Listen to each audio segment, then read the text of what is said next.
આજરોજ આરબડા ખારવા સમાજની વાડીએ નવનાથ ખારવા સમાજની મિટિંગ મળેલ, જ્યાં નવી બોડીની રચના કરેલ છે. આગામી કાર્યક્રમો વિશે પણ ચર્ચા થયેલ છે. નવા પ્રમુખ ઉપપ્રમુખ મંત્રીઓ એની પણ રચના કરેલ છે. આગામી કાર્યક્રમ વિશે પણ આયોજન કરેલ છે. ને હવે અમારા નવનાથના જે નવયુક્ત પ્રમુખ શ્રી મુકેશભાઈ પાંજરી, એમને હું કહીશ કે એ લોકો આગળનું બધું જણાવશે. જય દ્વારકાધીશ, જય રામદેવજી.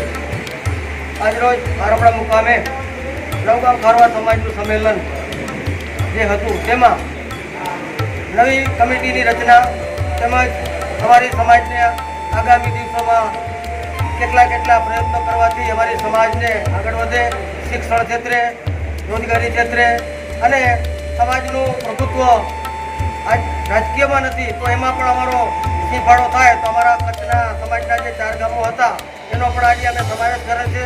અમને ખુશી છે કે આજે અમારા નવગામ ખારવા સમાજમાં ઓખાથી લઈને માંડવી કચ્છ સુધીનું સંમેલન યોજાયું. ત્યાં દરેક સમાજના આગેવાનો, કમિટી મેમ્બરો, પ્રમુખો આવ્યા અને આજે નવનિયુક્ત કમિટીની રચના થઈ. તેમાં દરેક સમાજના પ્રમુખે મારા પર વિશ્વાસ મૂકી અને મને જે 3 વર્ષની તક જે નવનાથના પ્રમુખ પદે આપી છે, તેમજ અમારા બંને ઉપપ્રમુખો તેમજ મંત્રીઓ તેથી ખજાનચીઓ તેમની નિમણૂક કરી છે. દરેક ઓખામ ખારવા સમાજના પ્રમુખ, નવગામ ખારવા સમાજના પ્રમુખ આજે હું નિમણૂક થયો તો દરેક સમાજના પ્રમુખને ખૂબ હૃદયથી આવકારું છું અને ખૂબ તેમ લોકો ધન્યવાદ આપું છું. જય ભારત, જય માતાજી.